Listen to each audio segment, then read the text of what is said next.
Imagine you're a barber on a really packed Saturday morning. You've got a razor pressed to a client's neck. The waiting area is totally full. The music is playing. And then, the phone just starts ringing. Oh, that is the worst timing. Right. And if you stop to answer it, you completely break your rhythm. You annoy the person who's actually paying for your time right then, and you just stress yourself out. Yeah, but if you don't answer it, you're essentially just donating a $50 booking to the shop down the street.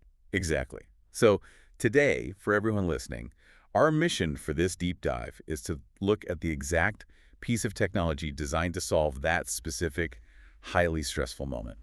And it's a moment literally every small business owner knows intimately.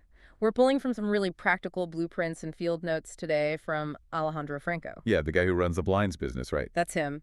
He runs a blinds business on the Sunshine Coast in Queensland, but he also builds these AI front desks for trays and clinics. He runs it under the brand Franco Automation, and they affectionately nicknamed the systems Charlie. I love that, Charlie. And what I really appreciate about these sources is just how grounded they are. Like, there is no tech bro guru talk here. No, none of that fear-mongering about robots taking our jobs either. Right. It's a very analytical look at the deeply unglamorous side of running a business. We're talking missed calls, chronic no-shows, and just the crushing weight of daily admin. Totally. Okay, let's unpack this, because I promise you by the end of this deep dive, the most surprising part of this technology isn't actually what it can do. No, it's what it can't do. Exactly. It's the strict, hard boundaries of what it is deliberately forbidden from doing. But before we get into the restrictions, we kind of have to talk about the job description itself. Right, stripping away the tech marketing and looking at the raw mechanics. Yeah, because we all know the technology exists for an AI to sound human. Let's get past that. The real question is how a system like this handles complex, logical routing without, hallucinating or giving out terrible information to a customer. And that is the core challenge. Because when you hear AI receptionist, you probably just picture a generic chatbot that takes messages. Like those awful automated menus. Yes. But the architecture here is fundamentally different. This system is actually designed to query a business's real, customized database in milliseconds. Okay, wait, I need to push back on that a little. Sure. Because querying a database sounds great in a pitch deck, but how does that actually work for a local trade?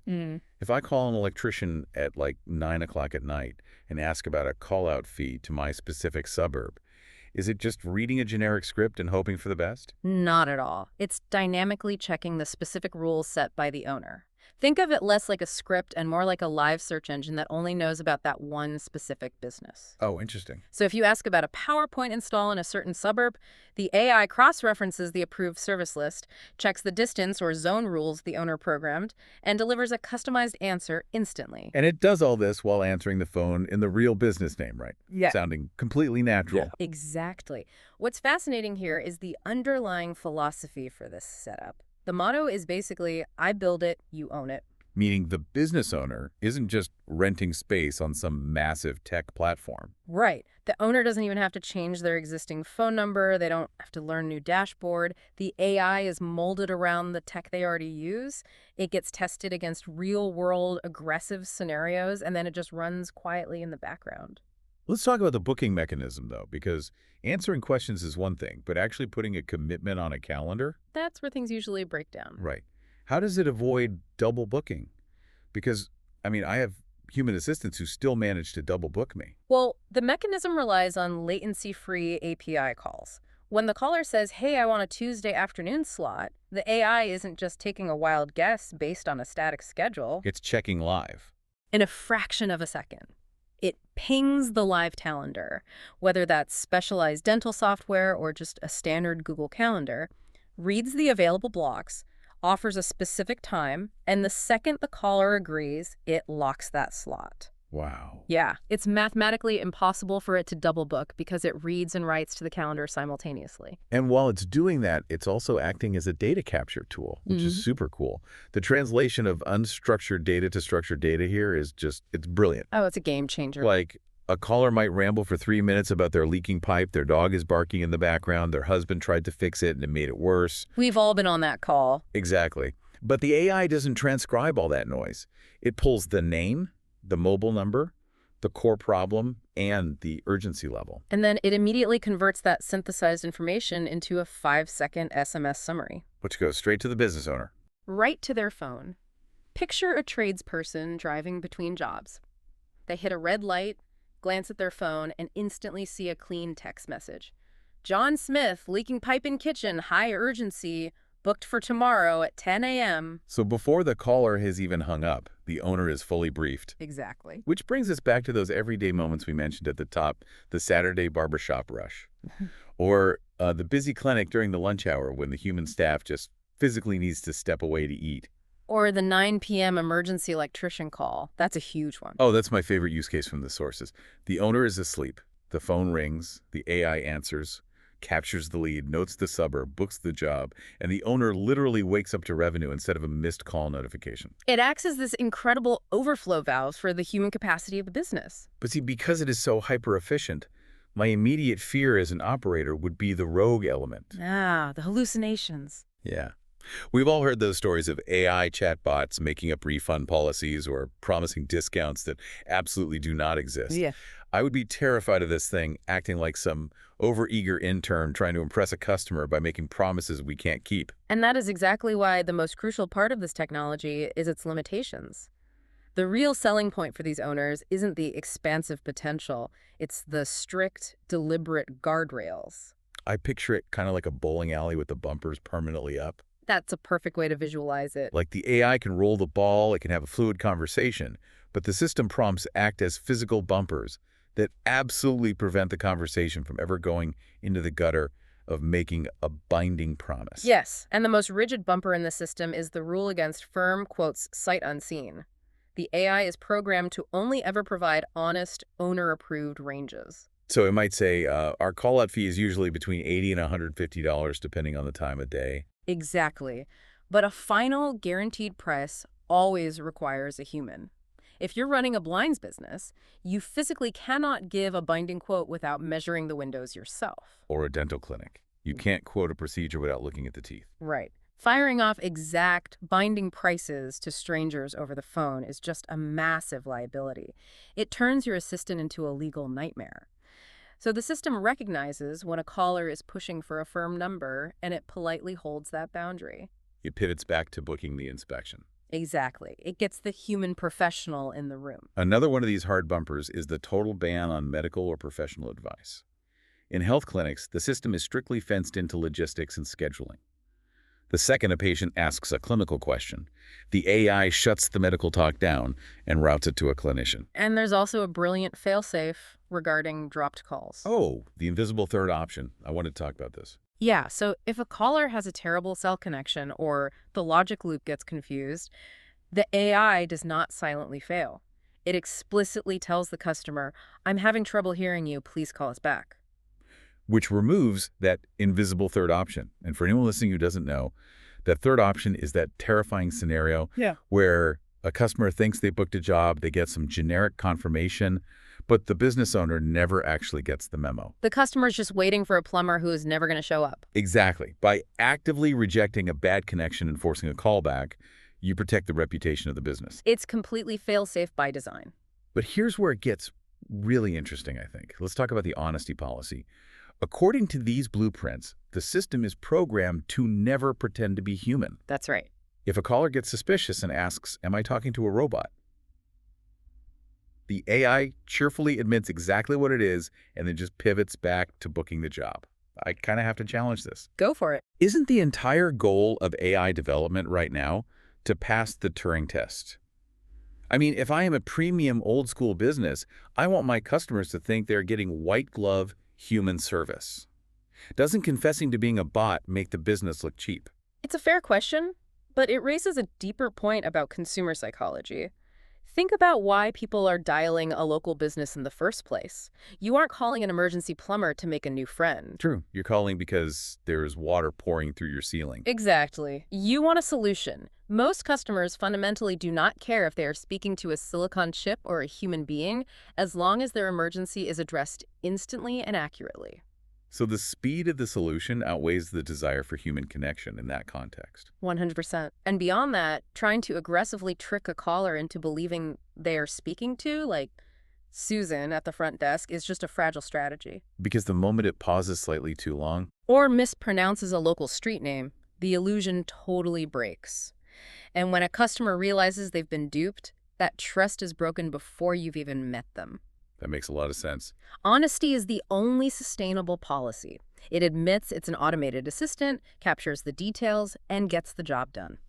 Okay, I want to pivot to the human element here. Yeah. Because if this AI is strictly banned from making judgment calls, and it happily announces it's a robot, what does that actually mean for the real human staff at the front desk? That's the big question, isn't it? Yeah, the knee-jerk reaction when anyone hears AI answering the phones is that the receptionist is getting fired on Friday. But if we connect this to the bigger picture, the reality is the exact opposite. This system does not replace the person at the front desk. It acts as a digital safety net for them. Because running the front of house at a busy clinic or salon is incredibly demanding. It's physical and emotional labor. Highly emotional labor. The receptionist is reading the room, they're fetching water, handling walk-ins, and they are calming down highly anxious patients who might be terrified of being at the dentist. A phone system cannot replicate that.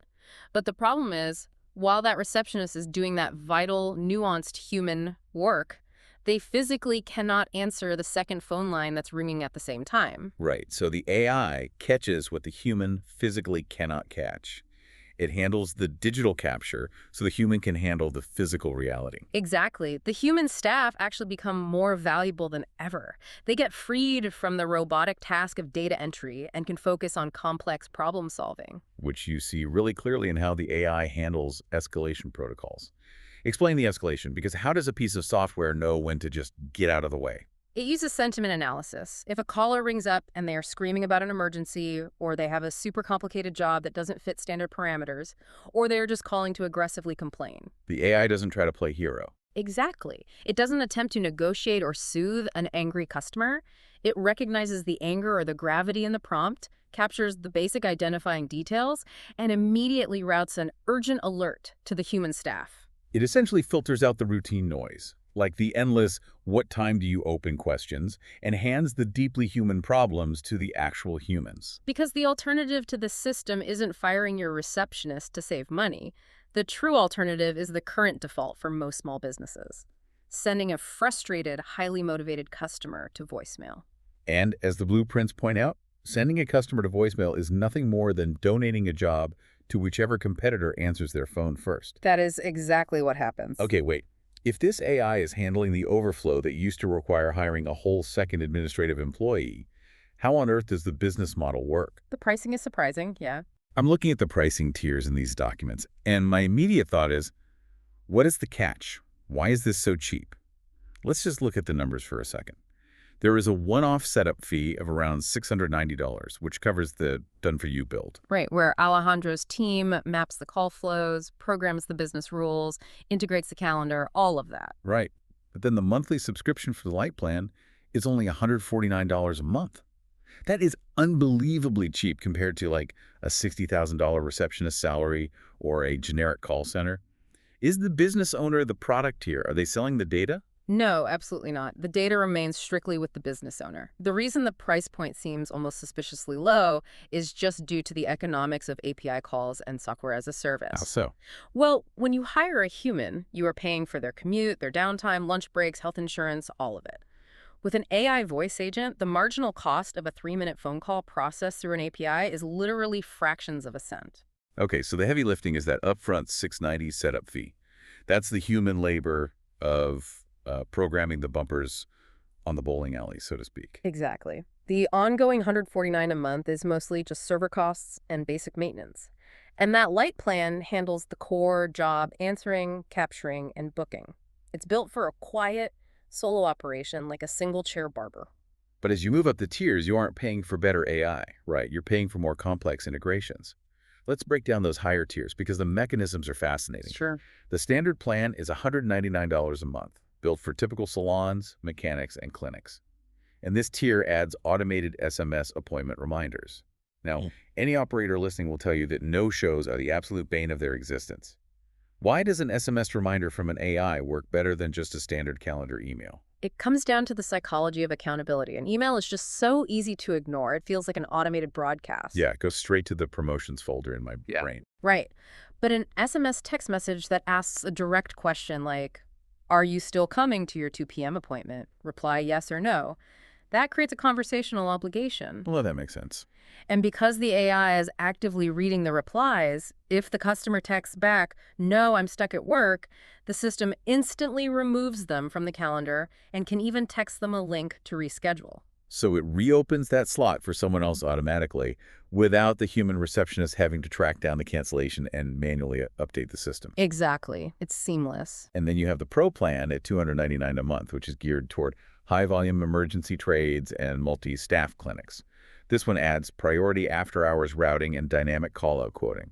How does dynamic quoting actually function for, say, an emergency plumber at 2 a.m.? So the business owner programs a matrix of rules. For example, Monday through Friday during normal hours, the call-out fee is $100. After 5 p.m., it's $150. After midnight, it's $250. So when a caller dials in at 2 a.m., the AI checks the current server time, references that specific matrix, and informs the caller of the $250 emergency rate before it ever wakes the business owner up. Oh, wow. So it ensures the owner is only getting out of bed for a customer who has already accepted the premium pricing. Exactly. No more waking up for someone who just wanted a cheap quote. So again, the core functionality of answering and booking is identical across all the tiers. The price just scales based on the complexity of the rules engine. Right. But even at the top tier at $299 a month, the math for a small business owner is completely undeniable. It really is. For almost every trade and clinic, just one single saved job a month pays for the entire service. Literally just one. Just one. If the AI catches one after-hours emergency plumbing call or books one new dental patient who otherwise would have hung up during a lunch rush, the system has paid for itself for the entire month. Which means the most honest, practical advice any business owner can receive before looking at this technology isn't to, go take a course on artificial intelligence or learn how to write prompts. No, not at all. It's to simply look at their own phone logs. Count the missed calls, count the hangups, count the voicemails over the last 7 days, because that number is the true hidden cost of doing nothing. It forces you to quantify the invisible leaks in your business. Totally. So to pull all of this together and define what we've actually uncovered today, a proper AI front desk is not some sci-fi marvel descending from the cloud to steal jobs. Not even close. It's not trying to pass the Turing test, and it is actively discouraged from improvising. It is a highly scoped, deliberately limited tool designed to do one thing perfectly: handle the robotic, repetitive administrative tasks of capturing details and booking slots. And it does those robotic tasks so that the actual human workers can focus on what they do best: empathy, reading the room, complex problem solving, and performing the highly skilled physical work of the business. It absorbs the digital friction so the humans can handle the physical reality. Well said. Which leaves you all with a pretty interesting question to mull over long after this deep dive ends. We have seen that AI's greatest value in a small business isn't pretending to be human. It's cheerfully handling the repetitive 247 tasks so the humans can focus on judgment. Right. So for those of you listening, what other administrative chores in your own daily life are you stubbornly doing yourself? What mundane, repetitive tasks are you grinding away at when you should really just be letting a machine handle the night shift? It certainly makes you evaluate the true value of your own time and mental energy, doesn't it? Absolutely. Because at the end of the day, true potential isn't just about what you are capable of doing. Sometimes the most powerful thing you can do is define exactly what you refuse to do and let a system handle the rest.